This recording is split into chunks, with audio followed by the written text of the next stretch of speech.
ওই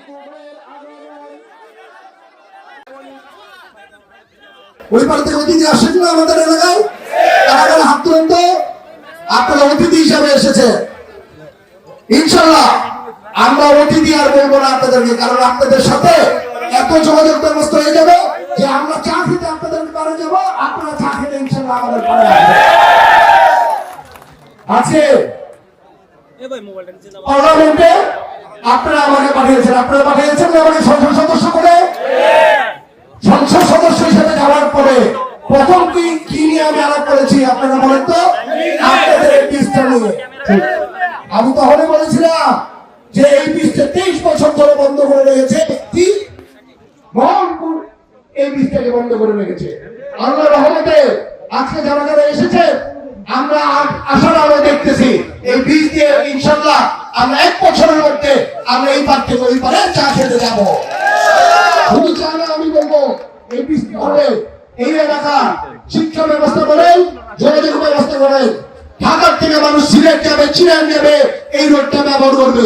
এই এলাকা এটা সোনার মতো ইনশাল্লাহ হয়ে যাবে। এই ব্রিজগুলিকে উন্নয়ন হলে, বাস্তবায়ন হলে এই এলাকার মানুষের ভাগ্য উন্নয়ন হবে, এই এলাকার মানুষের যোগাযোগ ব্যবস্থার উন্নয়ন হবে এবং সাথে সাথে এই এলাকার শিক্ষা, স্বাস্থ্য সকল দিকে উন্নয়নের ছোঁয়া লাগবে। একটি চক্রান্ত ষড়যন্ত্রকারী মহল কোনো না কোনোভাবে চাচ্ছিল এই এলাকার যাতে উন্নয়ন না হয়, কিন্তু আমরা যেহেতু জনগণের ভোটে নির্বাচিত সরকার, আমাদের মাননীয় প্রধানমন্ত্রী সারাক্ষণ ছুটে চলছেন যে বাংলাদেশে উন্নয়ন করার জন্য, আমরাও চাই উন্নয়ন করার জন্য।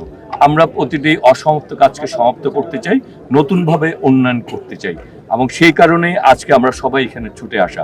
এই এলাকার মানুষের দীর্ঘদিনের দাবি হচ্ছে এই 2টি ব্রিজকে বাস্তবায়ন করা, যে কারণে ওইখানে এলজিডি মন্ত্রণালয়ের লোকজন ছিলেন, ওই এলাকার 2 এমপি এস এম জাহাঙ্গীর সাহেব উপস্থিত ছিলেন।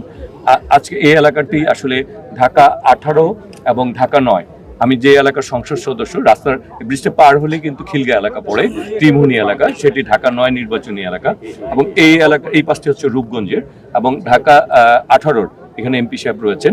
এখানে আমরা চাই অসমাপ্ত কাজগুলি সমাপ্ত করে দ্রুত বাস্তবায়ন করে এলাকার মানুষের দুর্ভোগ লাঘব করব। তো যে দুটি সেতু আপনারা দেখেছেন, আমরা যেখানে দাঁড়িয়ে আছি, এই সেতুটি আমরা আজকে দেখেছি, সবার চাওয়া হলো সেতুটি চালু হোক। আমাদের প্রত্যাশা এবং আমরা খুবই আশাবাদী যে আজকের দিন থেকে আগামী বছরের এই দিনে এই সেতু দিয়ে আপনারা আমরা ইনশাল্লাহ চলাফেরা করতে